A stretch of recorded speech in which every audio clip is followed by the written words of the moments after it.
ridiculous that I was even arrested in the first place. Hello, Nick. Yeah, but why didn't you show up to court today? Hi, Milo. Fancy meeting you here. Yeah. Fancy. I don't know what you're up to, but I'm working. Oh, working? Me too. I heard you got kicked off the force. What I do is I hunt down idiots who jump bail. You are a bounty hunter? Yep. And much as it pains me to say this, I gotta take you to jail.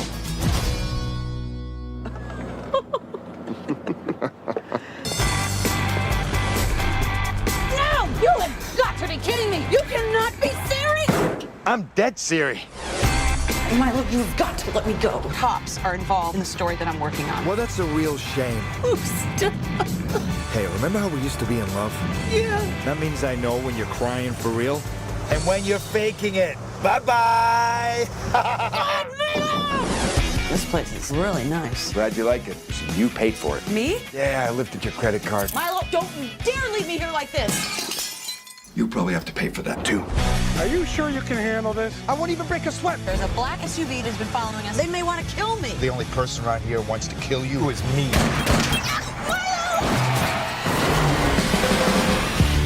What the hell have you got yourself into? Oh, now you're interested. Half of New Jersey is looking for you. Where the hell is Milo? Milo, the other half is looking for your ex-wife. We gotta go undercover. What a pleasure, Senator. I'm actually a former model. Really? How long ago was that?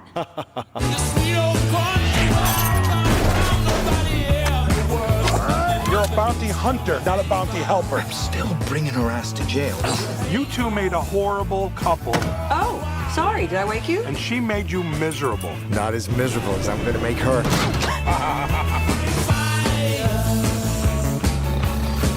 Hey, you trying to seduce me? What? Yeah. What's the hottest thing about me? That would be my gun. The Bounty Hunter. Something tells me I should frisk you. Why, do I look like I'm hiding a weapon between my breasts? What are you doing in there? Where do you think you're going?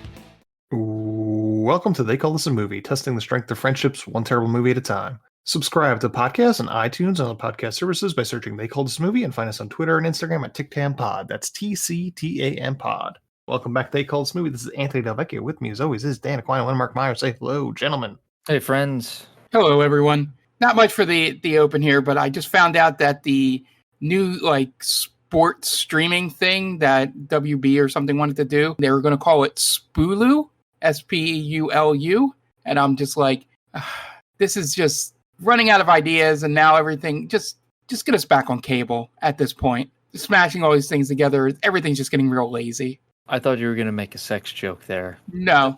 Dangerously close to spooge. Yeah. No, I didn't even think that dirty. Or I probably didn't have enough time to think that dirty. I literally just found it out when Ant hit record. I thought you were going to say they're literally just throwing whatever against the wall and seeing what sticks. Get it? Get it? Yeah. Wink, wink. Yeah. Yeah. But, and apparently the reason I found out is they're getting sued by FUBU. So that's not the clothing company. Oh, okay. Thank you. Not for us, by us. Yeah. Fubo. Yes. Fubo TV. Fubo TV. Is that right? That is what correct. you're talking about? Okay. Yes, that is who they're getting sued by. And I just saw that name, and I'm just like, it just reminds me of any time I see something named or some kind of logo or something. Like I don't know if you guys have seen the special edition Dune popcorn, which is just the sandworm's mouth that kind of looks like you're sticking your hand or something else in a butthole. Oh, yeah. I don't know many buttholes that look like that. If you've seen it, it kind of looks like you could stick your dick in it. That's all I know. Yeah, and it just makes me the thing people always said, and I think should be true, is that before you put anything out in the wild, you should run it by a 13-year-old boy and just see if it gets a laughter or immediately you will know whether or not to do whatever you were planning on doing in terms of look or name. And Spulu and the Dune popcorn are two things that definitely should have been ran past a group of 13-year-old boys. I think the Dune popcorn bucket is just the popcorn bucket challenge on legendary mode. Like if you really want this, you're gonna have to like maim yourself for it. Yeah. Yeah, I saw that in person when I went to the movies on Saturday, and I was like, oh, it's even worse in person. You saw someone doing the popcorn bucket trick? No.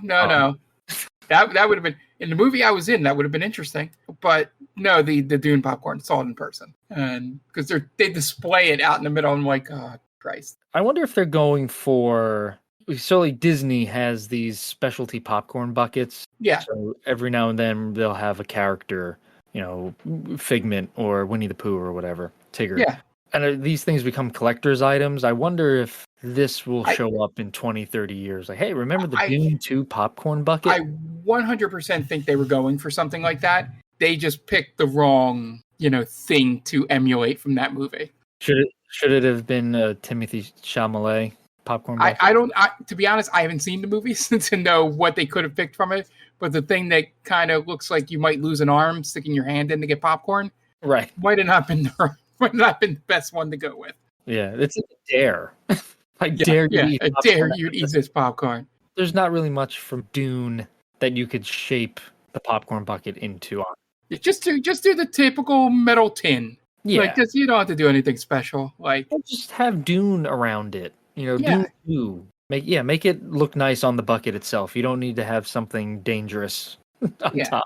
Yeah, even if you want to make it look beat up and dusty or whatever on the outside, look worn.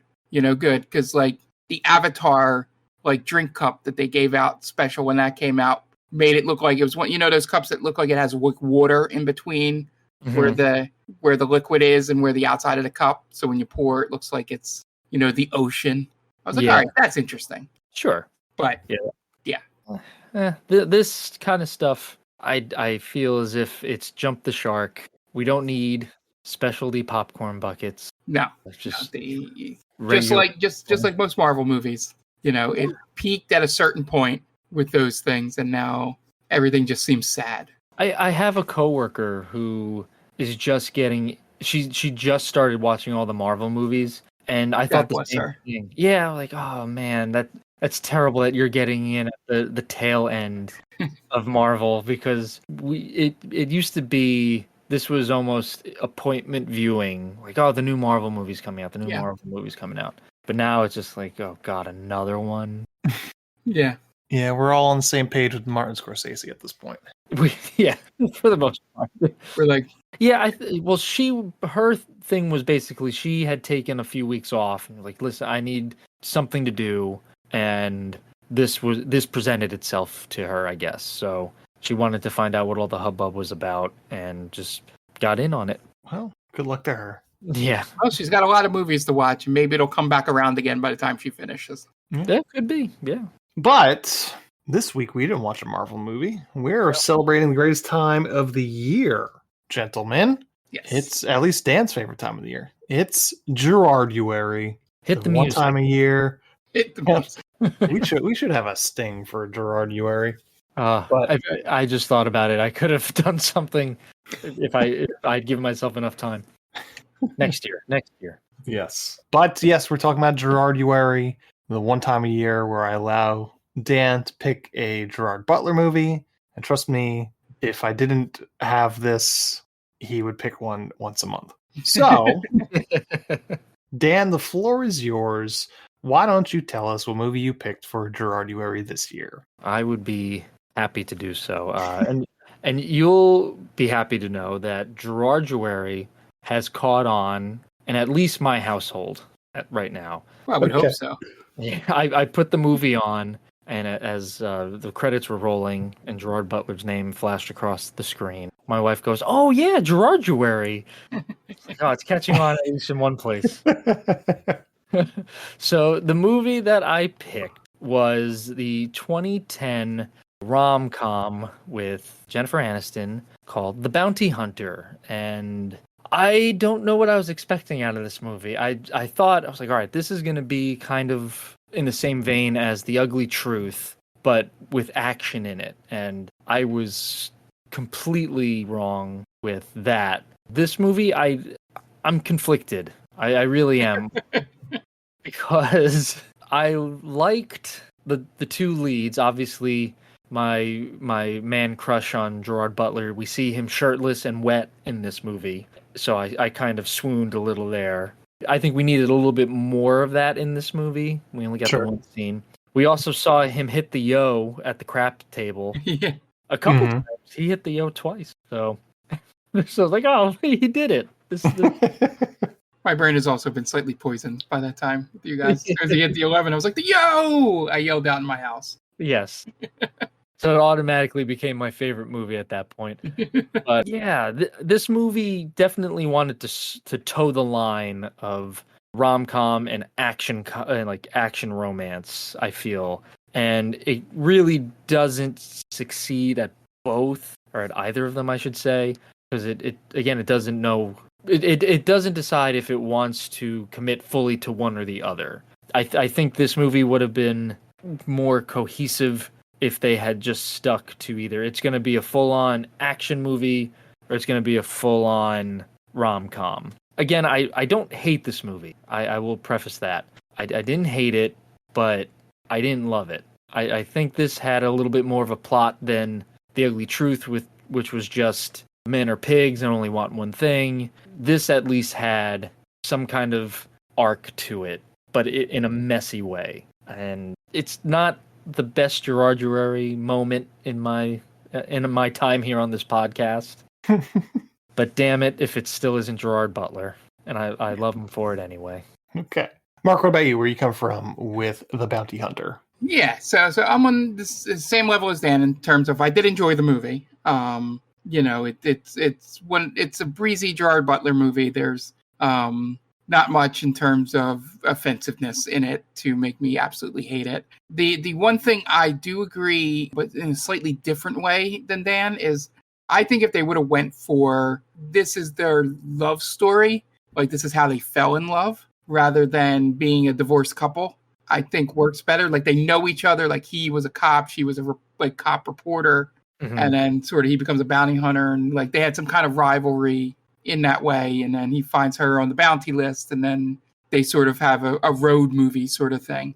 And just basically the rest of the movie plays out, except for the go into the newlywed cabin, or maybe they go there and act like they're newlyweds. But still in the rom-com sort of way, but not in a already fell in love, because that was the only thing that I couldn't really piece together in this movie is until like a 5-minute scene, an hour and 20 minutes into the movie, why they loved each other to begin with or got married anyway. Like they're like, we dated for 6 and then got married. And I'm like, well, okay, there's no real deep history here. Yeah. So it would have played better as the start of the love story. But I did like how they played off sort of both of them having basically people chasing after them, and the different ways as one guy was a really good criminal and the other two were buffoons. That was a nice balance there. And it was weird seeing Jason Sudeikis with a mustache and not being Ted Lasso, because I kept seeing Ted Lasso. He kind of has the southern drawl at times. Yeah, it just felt like Ted Lasso, and I don't know. This definitely didn't film during Ted Lasso. No. I guess if I would have saw it before, maybe I would have seen Stewart when I saw Ted Lasso. You know what I mean? If I would have saw one first. But yeah, that's all I kept seeing. I think his best moment is at the end when he calls her at the very end. I think that's his best moment in the movie, because the character sort of still is a little bit insane. I do love the fact of all the AC attractions and stuff like that. I think at one point they do the Rocky thing where I think they go to Monmouth Park and then they drive back through Atlantic City.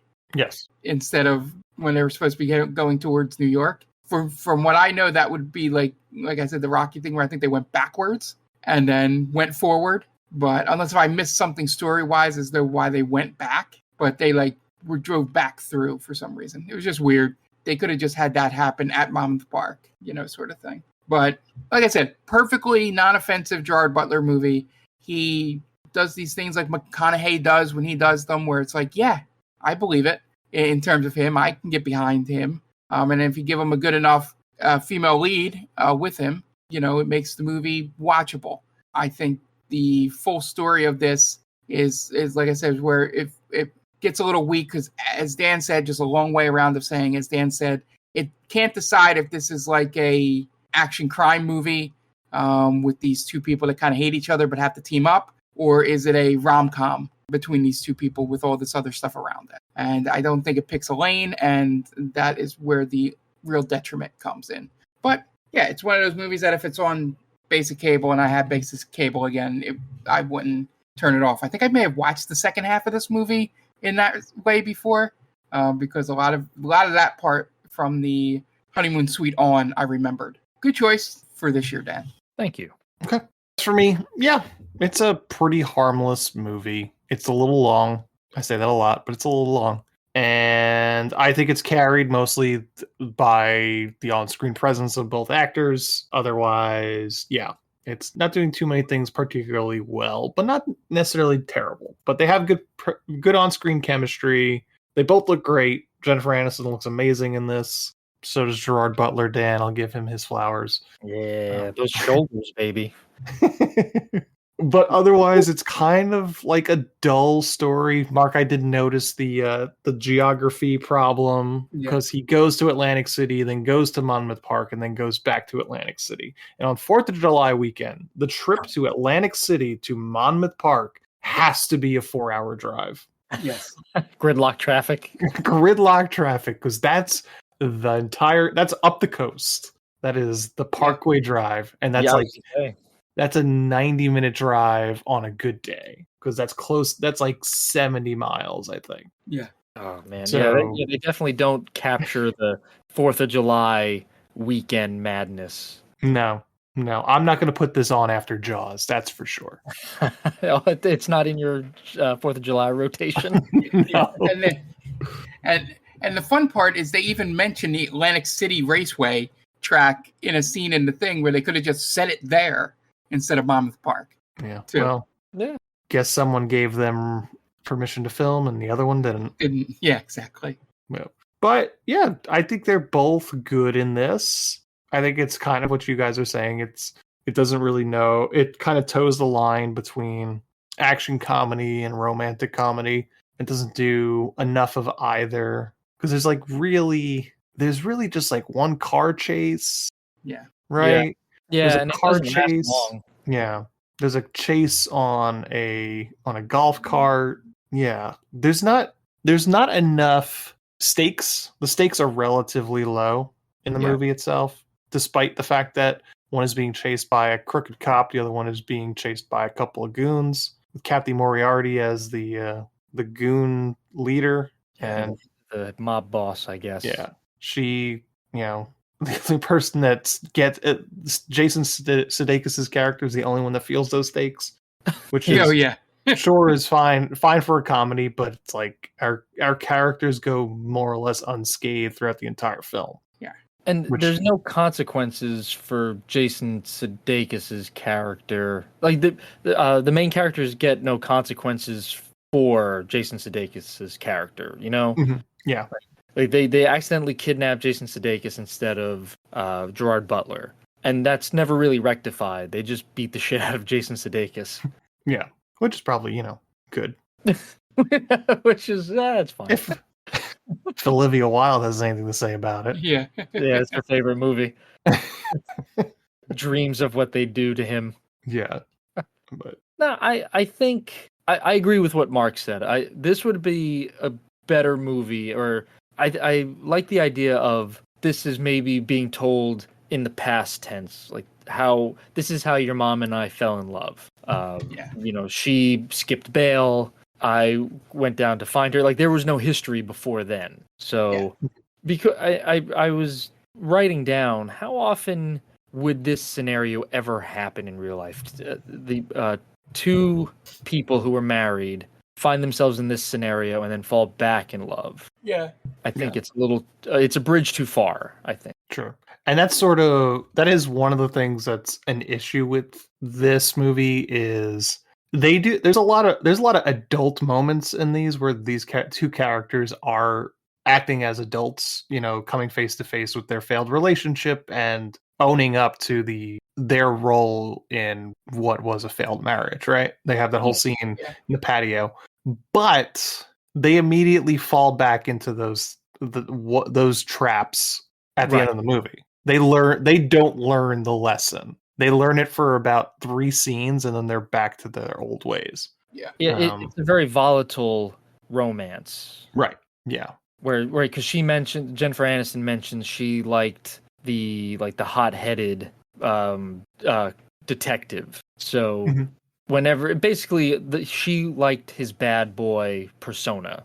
Right. So when he goes off and punches the cop, she's like, "Oh shit, that's hot." Sure, I get that. And yeah, and then there's baby. Yeah. The first thing I wrote down here is I would infinitely trust a bounty hunter more than a cop with bringing me in, because the bounty hunter needs me alive. The cops don't need me alive. Even dog. Even dog. Yeah, well, he's not a real bounty hunter. He's right, isn't he? He was all horseshit. Well, I would believe that. Yeah, of course. Like a real bounty hunter, it behooves them to bring you in alive. Yeah. We're not in the Wild West anymore, where it's dead or alive, usually. But yeah, I think you're right, Ant. There's no real growth from these two characters. Yeah, and even their relationship, like the reason they broke up or anything, really doesn't have. There's not any stakes there, as we keep saying. Like it was basically, oh, you put your job before me, and I didn't like that, so we got divorced. It's basically all I got from it. The exact same reasons why Joe and the Extreme get divorced in Twister. Yeah. Yes. The Extreme. I forgot they called her that. Oh, him that. He was the Extreme. He was the Extreme, yeah. But yeah, that's same thing. They get divorced, and being back in this dangerous situation turns them both onto each other again. It's like, oh yeah, this is why. It's almost like they're more in love with the job, and they just happen to be kind of in the way of that. You know what I mean? Like they're in the same path as their job.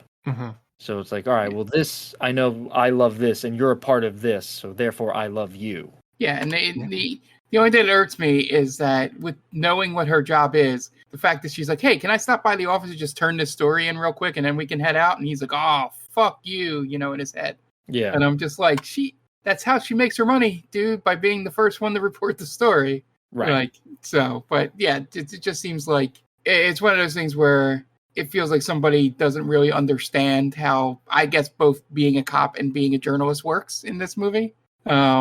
And just tries to make conflict out of the two jobs, and it doesn't really work when there is plenty of reason to have conflict between those two jobs. Yeah. As husband and wife. But the choices they make for what happened in this relationship, seem like completely inconsequential. It shouldn't matter, especially with how much chemistry and that they had between each other in the movie. Like, it was just weird. Like everything, it just seemed like they were more worried about let's just do which works perfectly fine and probably made them money. We'll find out in a little bit.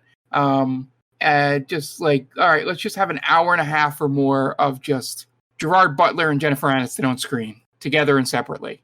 Yeah. And that was basically the whole like nugget of this movie. And then everything else was just fluff around it. It was, I was hoping they wouldn't fall back in love at the end and maybe go into a partnership where she kind of gives him tips on bounties, or they kind of form a bounty hunting duo at the end. So it's like, all right, well, listen, we don't work as a couple romantically, but we do work together well as a team in terms of tracking down the bad guy and getting them into justice, Yeah. Sure. So, The Bounty Hunter for 2010 is directed by Andy Tennant, who had a really nice run in the mid to late 90s with some mid-budget movies, including It Takes Two, Fools Rush In, Ever After, Cinderella Story, Anna and the King, Sweet Home Alabama, Hitch, and Fool's Gold. Stars Jennifer Aniston, Gerard Butler, Joel Marsh Garland, Jason Kalatoris, Matt Malloy, Jason Sudeikis, Adam Rose, Christine Baranski, Dorian Missick, Peter Green, Jeff Garlin, and Kathy Moriarty. IMDb score of 5.5 and a Rotten Tomatoes score of 12. Budget, $40 million. Box office, $67 million US, $136 worldwide. Modest return on their investment. Real quick, I might be overthinking this, but I did just a tad bit of research because I saw Christine Baranski's in it, and she plays Jennifer Aniston's mother. Christine Baranski is 16 years older than Jennifer Aniston. Is that too young to be her mother? I mean, officially. Right? So she would have been 16 when she had her, but I guess they're playing it older, or like Jennifer Aniston is younger in this. Right. Yeah. I was like that. Yeah, something clicked in my head. I'm like, I don't think they're that much older than each other, really. Yeah. And also for how they portray the character of Kitty. Yeah. You know, maybe she did have a teen or early 20s pregnancy. Would make sense for that character. I would have liked to have seen a movie with Christine Baranski and Gerard Butler as the main duo, because she wanted to jump his bones, man. You know, there's never enough Christine Baranski for me. You know, I don't care that she's not old enough to be Jennifer Aniston's mom. Anytime you cast Christine Baranski in a movie, I'm there. Yeah. Jen kept saying because she was in How the Grinch Stole Christmas with Jim Carrey. Mm-hmm. She kept saying, what was Molly Shannon's character's name? Like, oh, hi. Like, yeah, that'll be etched in my brain forever, the way she says it. And this might sound weird because she was dressed up in, like, you know, makeup and everything, but she was a super hot Who in. Oh yeah, she could. Martha May Whovier can get it. She's the reason to keep going back to Whoville, man. Yeah. Betty, hi. Betty. Yeah, Betty. Yeah. I thought that would have been a far more interesting movie now if you have Kitty Hurley, Christine Baranski's character, and Gerard Butler. Maybe they're trying to find her daughter, and she's just constantly trying to bang Gerard Butler while he's doing his job. I'd watch that. I'd watch that movie. You guys want to get into the plot? Let's do it. Okie dokie. All right. Dan, what you got? All right, guys, just please go ahead and do the following. You know what I'm talking about. Go check out the Top 10 with Tia. It is a podcast where Tia and her co-host Brittany run down their top 10 list of the week. If you go over to geekvibesnation.com, search the Top 10 with Tia, it'll pop right up. I believe it's also on YouTube, so give them a follow, subscribe, it's free. And last but not least, the Game Vault podcast with our very own Mark Myers and our good friends Tom and Jen, a bi-weekly podcast that can be found on any podcast platform of your choice. It airs every other Monday, where they talk about video game news, things going on in the industry, things that you should be aware of, games that you should be playing, games that you should be on the lookout for, and also covering old school games ranging from Nintendo, Sega, PlayStation, N64, you name it. It's in their library and they cover it. It's a lot of fun. You could follow them on all their socials at Game Vault Pod, and please go follow them on Twitch at Game Vault Pod. Okay, great. We're going to take a quick break, and you guys are going to listen to messages from friends of the podcast. So we will be right back. Hey, this is Ken M. and Padawan J. from the ODPH podcast. Each week, we talk a parlay of topics. That's right. Whether it's sports, pro wrestling, movies, TV, comics, and more, we've got a take on it. And don't forget, odphpodcast.com for links for Patreon, TeePublic, and the Parlay Points blogs, and much more. Thanks for listening to the ODPH podcast. Now back to your regularly scheduled show. You know I don't know I was so damn hard to say. Welcome, travelers. Seems like you're looking for a story. Well, I got one for you. It involves adventure, friendship, and all sorts of... Earl, why don't you tell him about that time I stole that big-ass melon? Yeah, I was going for more... Or you could tell him about the time I kicked her ass, Earl. I wouldn't ever tell them. Do I need to get my ref gear on? Okay, everyone, shut up. Now come with me as I tell you a story from afar. Hey everybody, my name's David. I'm the DM for From Afar Podcast. From Afar Podcast is all about four friends separated by distance, but brought together by adventure. Hope you all stop by and give us a listen. Thanks. And welcome back, and now it's time to get into the plot for The Bounty Hunter. We open and we meet Gerard Butler driving in his car, and then he pulls over as Jennifer Aniston stops responding to him as she is locked in his trunk. He opens the trunk and she hits him and then runs off. I did like the idea of her lighting a flare in there to smoke him out was fun, but then I realized and thought like there had to be things on there that would catch on fire, like really inside of his trunk. Sure. There. But again, another thing that wasn't thought through, but probably looked good in the writer's room. Mm-hmm. He tackles her and we find out that they are ex-husband and wife. We then cut to 24 hours prior and a parade where Milo is tracking a bounty on a guy dressed as Uncle Sam on stilts. Then he gets attacked by a dude whom Milo owes money to, but then he headbutts that guy and then goes chasing after the Uncle Sam.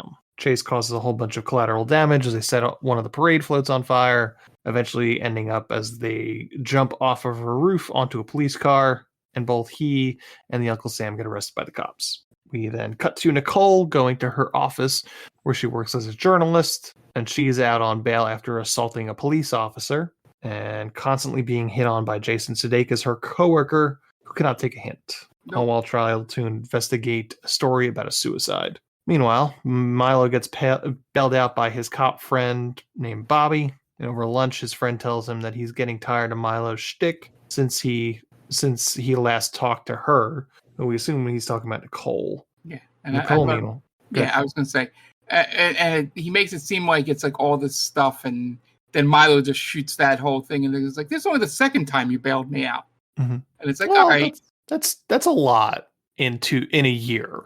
Okay, maybe I didn't have the time frame in mind, but I was thinking of it. I'm pretty sure they've only been divorced for like a year. Okay, if it's that short a time, then I retract my statement. Yeah. How many times have you been arrested, Mark? That I would admit on a podcast. How many times have I had to bail you out in the 20 years we've known each other? Oh.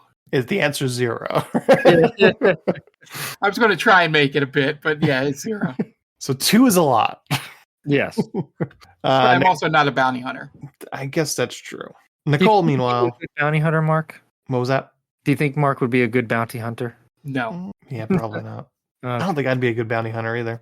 I don't have the stomach for it. Too much cop. Too cop for me.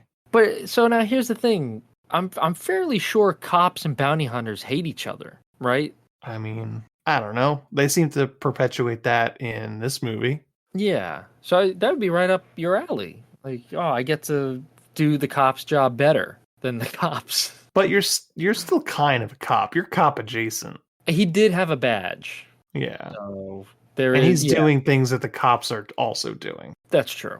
Yeah. Yeah, he's not like Batman, essentially, right? Where he's kind of doling out vigilante justice. This is just, he's getting paid for this. Batman's also kind of a cop, though. Yeah, in a way. He works directly with a cop. He's doing cop things as well. Yeah, more or less. Mm-hmm. Dirty cop things, but cop things nonetheless. At least he doesn't kill. He has a 0 kill policy. Mm-hmm. Sure he does. He's not. Listen, Batman's not afraid of acorns, okay? Meanwhile, Nicole shows up late to a court date, but she's about to go in. Her informant calls her about the suicide, and he says he needs to see her immediately. So she runs off to meet with him at the combination Dunkin' Donuts Baskin Robbins and misses her court appearance, which leads the judge to set a bench warrant for her arrest. But her informant gets attacked and kidnapped before she could get to the meetup. Milo goes to his boss's office to get paid, and his boss gives him a new job, and that is picking up Nicole, who skipped out on bail. So he's very excited about this. Gets all dressed up. Good. I said he's a little too excited, and that's what... Yeah. It made me believe I don't think anyone would be that excited. If it was your ex, like, oh, God, do I really have to do this? I have to put myself in my ex's path here, which is, I don't know. I feel like most exes want nothing to do with each other. He's still in love with her, bro. That's the point of the movie. Exactly. Yeah. That's why he was really excited, right? He's probably had to rub one out before he left. Although he is prepared to pull a gun on her at one point. Mm-hmm. So maybe he was excited to kill her. Maybe. He goes to her apartment. He goes to her apartment and breaks in and waits for her to come home. But instead of her coming home, it's Jason Sudeikis, who's just continuing to be a creep. Meanwhile, she's over at her informant Jimmy's apartment trying to find out what kind of trouble he's in, and she tries to pass herself off as Jimmy's girlfriend to his mom. She manages to find a coaster in Jimmy's pants pocket with some info regarding an audit, so she calls it in to a contact from police. It's Bobby. Meanwhile, Milo checks the last number Nicole called, and it winds up being the Borgata in Atlantic City, and he knows that it was her mom she called. So he goes down to Atlantic City to talk to her mom, Kitty, played by Christine Baranski. She's some sort of headliner down in Atlantic City. I will say it's one of the worst, like, Photoshop or whatever you want to call it, posters that I've seen in a movie in a while. When they had the Kitty poster up on the billboard. on the billboard there. It was really bad. Kitty says Nicole blew her off for some interview, and she mentioned something about sucking up some luck. And Milo knows what that means. So he goes to Monmouth Racetrack and finds her there after some post-divorce banter. Why is she at Monmouth Racetrack? Is she literally just there to, like, think about the case and hopefully get some luck while there? Is that what it is? That's what it is. She's trying to get some luck in figuring this out. And like they explain, her dad says that, you know, there's so much losing that happens or something at the racetrack that some luck needs to be there to be sucked up. And then apparently something about her lucky letter being D, which I think probably is an inside joke from the writer. But yeah, it's essentially that's the only reason she's there, is she's trying to get lucky. You think it's a dick joke? The D? Yeah. Yeah, probably. I never put that together. That's possible. Anything's possible. That is true. Because he's right. Who has a favorite or a lucky letter? Yeah. Yeah. It's weird. How often does that come up? For the rest of the movie, it doesn't. Yeah. After some post-divorce banter, Milo reveals that he's a bounty hunter now and that he's there to bring her to jail. But he gives her a head start if she wants to run for it, so she does. Tries to run, and Milo catches her at every turn. He eventually stops her in the parking lot, puts her on his shoulder, and throws her in the trunk of his car. My favorite part here is that he literally threatens every cabbie, and nothing happens. He throws a screaming woman in the trunk of his car in front of quite a few strangers. Yeah. And everyone's just looking. He's brandishing a gun. Yeah, this is what I was thinking about, sort of the same thing when he's at the craps table and she looks like he's holding her there against her will. Yeah. Whereas pit bosses are probably going to come over as like, is everything okay here, ma'am? That's what I was expecting to happen, because the dealer is giving them that sideways look. Yeah. Something's not right here. And I figured she was going to get away when the pit bosses came. Like, sir, we're going to have to ask you to please come with us. Like, no, it's fine. She's with me, and blah, blah, blah. So he's trying to explain himself. It's like, I have my badge. Oh, I left my badge in the room. Oh, no. Oh, yeah. A likely story, sir. Please come this way. And I thought it would have been funny, and I thought they were going this route where at the racetrack, so anytime Jennifer Aniston kind of turns a corner, he's there, and she finally makes it out of the racetrack, and she was going to pull up, hail a cab. I thought he was going to pull up in the cab. Like, can I give you a good gag? Yeah, I thought that if this was a Mel Brooks movie, I think that would have happened. Yeah, or Looney Tunes. Or Looney Tunes. Right. Where you going, ma'am? And he's like in like not drag, but he has like the fake mustache and everything. Meanwhile, Jimmy is getting interrogated and tortured by the bad guy from The Mask. And on the drive back to New York. Yes, that's what he's from. I couldn't remember. He's also Zed from Pulp Fiction.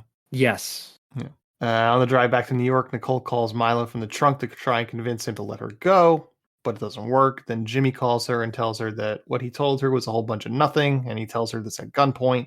When she hangs up, we get back to the first scene where Nicole gets out of the trunk and runs for it.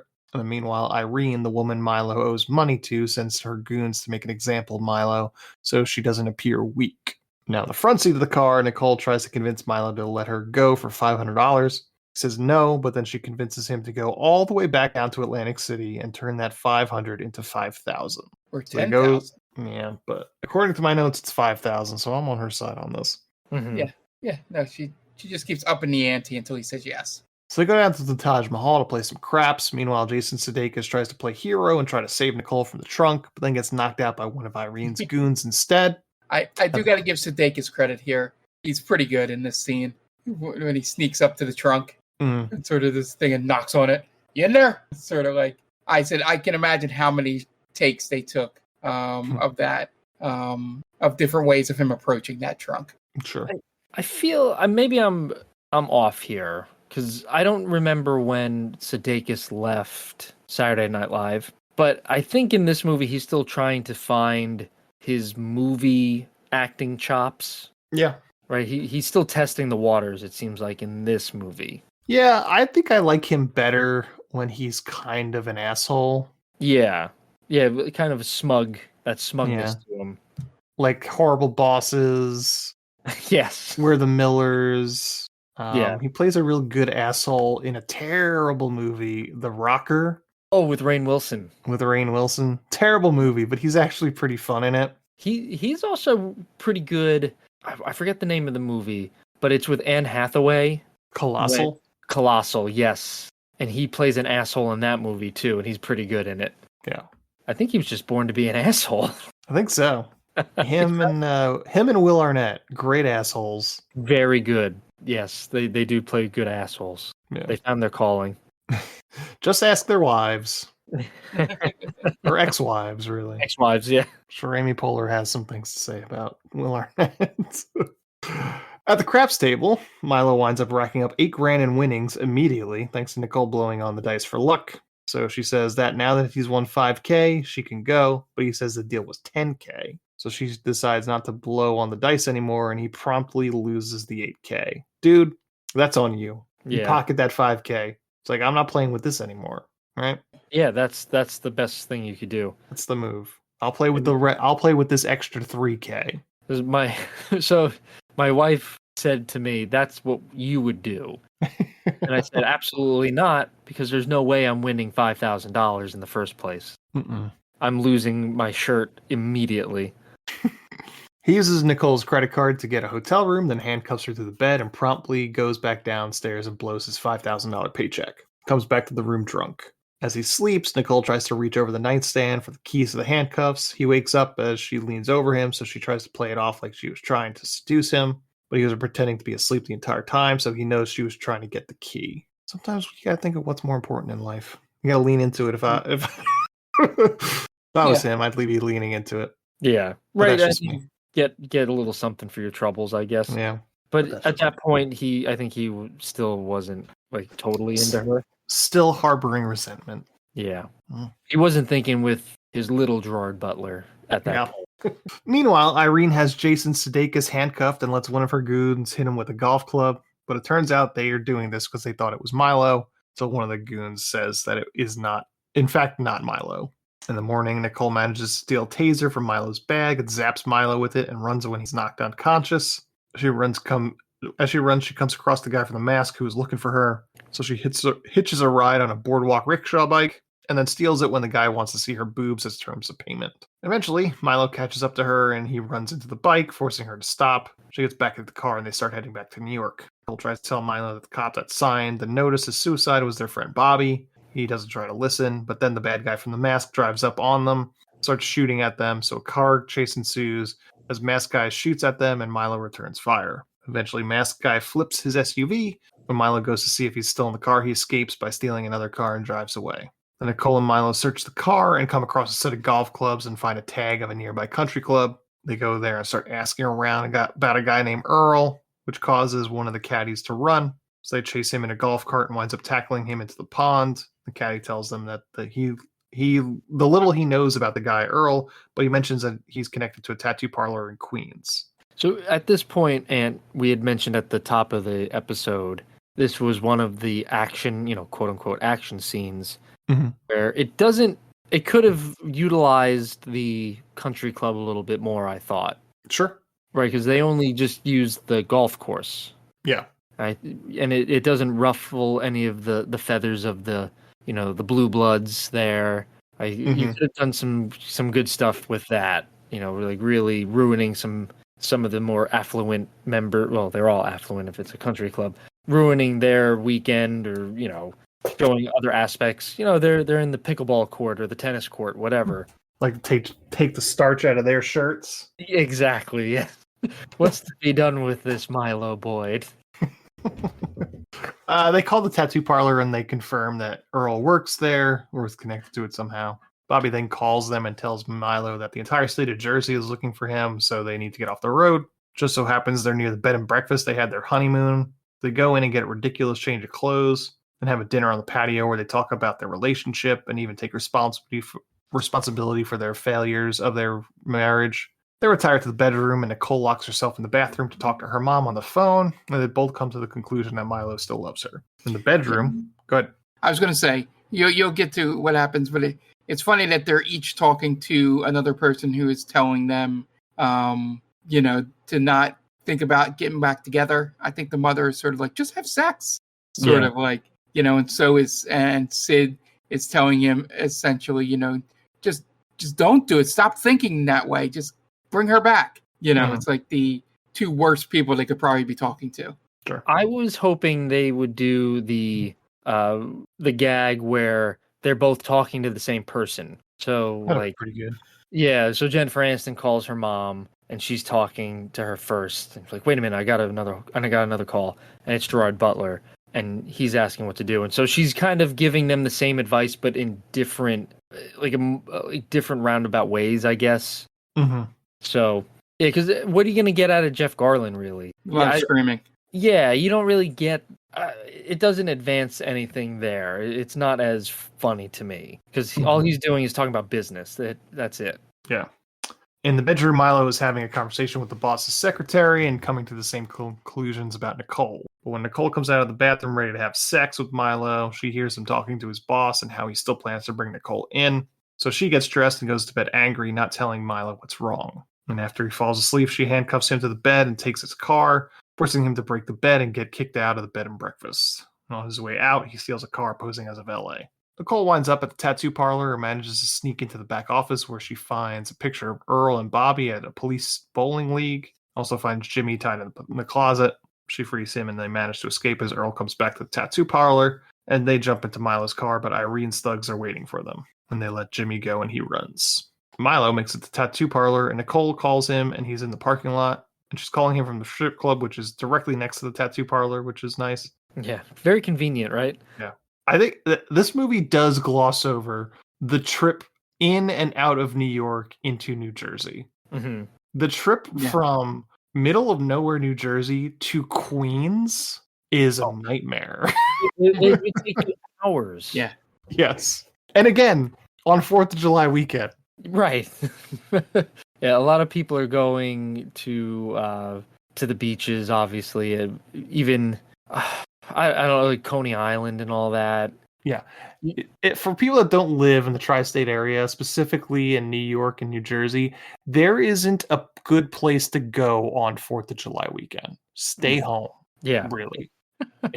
Just don't go into a metropolitan area. Don't go to the beach. 5 miles within your house. That is you're probably best there. And that includes Philadelphia, obviously, for obvious reasons. Yeah, it's best to just not go anywhere. People who don't live in the tri-state area, if they see this movie, they probably don't think anything of it, but like, oh wow, 4th of July, not a whole lot going on in the city.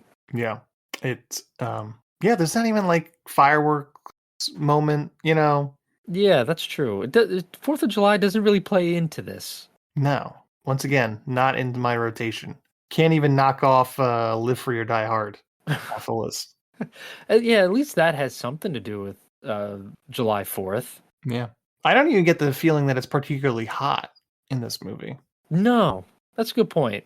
Yeah. Jersey's hot and sticky in July. Mm-hmm. Oh, even the city? Oh my God, it's disgusting in the city. Yeah. Everything is just smelly and sticky. Yeah. No fire hydrants are going off. Milo finds the goons and breaks the goons' car and breaks open the trunk, where he finds a whole bunch of cash in a trash bag. So he brings it into the strip club with him and tells Nicole to tell the goons she has to go to the bathroom. She does, and they bring her, and then Milo throws all the money in the air, causing chaos. The goons have to try and get it all because it belongs to their boss. So Milo goes into the bathroom and he realizes that Nicole overheard him talk about what he said to his boss, and he sort of apologizes, but not quite. They leave and they call the station to find out where Bobby is. Desk cop tells him that he's doing an audit of the evidence warehouse. So they go there and see Bobby walk in, but it turns out that Bobby is there to confront Earl about stealing drugs from the evidence lockers. And Bobby and Earl shoot at each other. Milo strong arms the intake cop to get him to open the gate for them. And they find Bobby on the ground and he's being shot in the shoulder. Nicole stays with Bobby as Milo goes looking for Earl. He finds him, but Earl gets the drop on him and he has his gun on Milo. Nicole finds a shotgun in the evidence locker and holds it up at Earl. When Earl's distracted, Milo hits Earl and knocks him out and then knocks the gun away. Cops and ambulance arrive at the scene. Bobby tells them that he was suspicious of Earl and was working a case against him the entire time. So Nicole apologizes to him for thinking he was somehow involved. They then get in the car and Nicole's ready to drop the story, but then Milo pulls up to the precinct to turn her in. They book her. She gives her phone call, which is basically to read her job to the story, to her boss. Meanwhile, outside, Milo punches out a cop for making fun of him for burning down the parade at the beginning, but mostly so he could get locked up next to Nicole. Yeah, A-cab, but definitely A-cab that guy. Yeah. And then they make up through the bars and they make out. And that is the end of The Bounty Hunter. It does not anything particularly well, but I don't think it's a particularly bad movie. Yeah. It's very middling. Yeah. Yeah, it's very much of that time period of rom-com. Like Anthony said, through no fault of Butler or Aniston. Yeah, really. I think they're both very likable in this movie, despite probably being unlikable characters.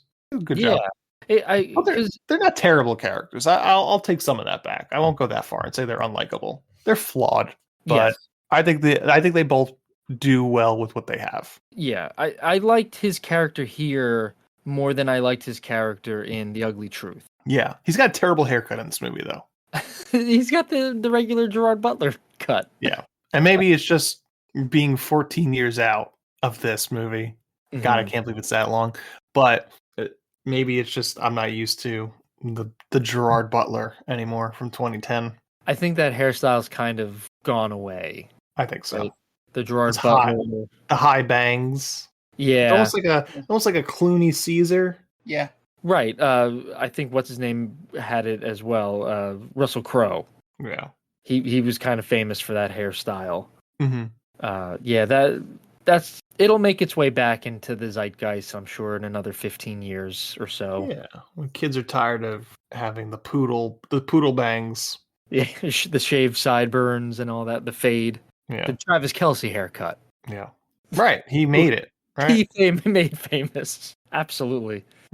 Just only Travis Kelce made it famous. Yeah, I don't think it existed before he had it. I can't think of a single culture that has ever used that hairstyle, to be honest with you. All right. Well, that is The Bounty Hunter. And we're going to take a quick break. And you guys are going to listen to some ads. And then we're going to come back for our third and final segment. So listen to these ads, pay those bills, and we'll be right back. And welcome back now. So time for our third segment. And this time we're calling this Retro Recast. So I basically didn't want to do a list of people that existed now. I wanted to go back and I wanted to tell these guys, recast this movie as if it took place in a previous era. I told them they could pick whatever era they wanted and just pick some names. So you guys got your names? Yeah. Yes, sure. All right. Mark, let's start with you. Because we already talked off air. And Dan and I are very close in terms of what years we picked. So I'd like to go those next to each other. So Mark. Yeah, so my time frame works more 80s, early 90s. So I went with the obvious, in my brain, first two people I thought of when going for Milo and Nicole. I went Kurt Russell and Goldie Hawn. I feel they would have some more chemistry, and sort of, Goldie Hawn could play that journalist character. And then, Kirk Russell at that point, if we're taking 80s, Kirk Russell, very much a Gerard Butler type look about him of that time. So those were the first two that were easy, popped in my head. And of course, if I'm going to this time period and I need someone to play a dirty cop, it's going to be Ray Liotta. Okay. That. Yeah. Ray Liotta is absolutely playing the dirty cop in this.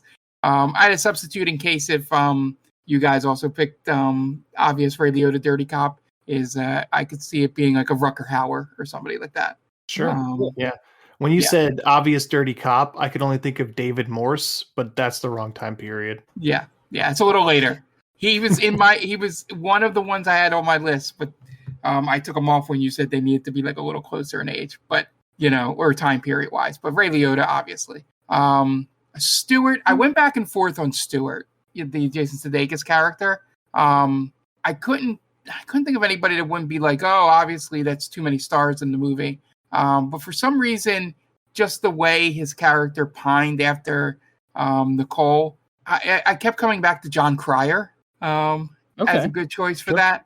A little bit older John Cryer than say your Pretty in Pink time frame. And then I had two more. I had Sid, Milo's boss. I thought if you wanted to go big, I could see it being a John Candy, playing that character. Or if you wanted to go someone that's probably more feasible in this type of limited screen time, you could do a Dan Aykroyd playing that. And then the one that's probably, I squeezed it in because the movie he did was in 1993, but became famous much later. For The Good Cop, I chose Benjamin Bratt, playing the Bobby character, just because he looks like he could be a dirty cop. With that the suave look to him. I was thinking very much his NYPD Blue, Law and Order, S time frame. But yeah, him, I could very much see him being that good cop that you think is the dirty one the entire movie there. But yeah, I had three of these, just four of these if you count John Candy. Just almost immediately when you put it in the list. But I'm interested to see where you guys went, because I tried to keep it a little bit more in that rom-com era, of the 80s. Yeah, Sure. I like it. Okay. Nice list. I like that. Kurt Russell and Goldie Hawn's a good pick. Yeah. I wonder why. Yeah, that's when you said they would have chemistry. Like, yeah, for sure they definitely did. Yeah, it's not like they've done movies together before. I mean, Not like they have a child together or anything. But okay, so Dan, as I mentioned, Dan and I have picked similar eras, right? Dan, do you have a specific date, or are you just a decade? It's later in the decade. Okay, I put down 1975 for me. I have 1978. Okay, cool. All right, so and who do you have here? I have Milo, Nicole, Earl, Sid, and Stewart. I have Milo, Nicole, Sid, the two henchmen, the main villain, and Stewart. Okay, cool. So why don't we run down ours together? Who do you have for Milo? So I'm going comedy. I went more comedy based. Milo it's the complete opposite of Gerard Butler here. Okay. I put Gene Wilder as Milo. Okay. Okay. Interesting. I did not go this way.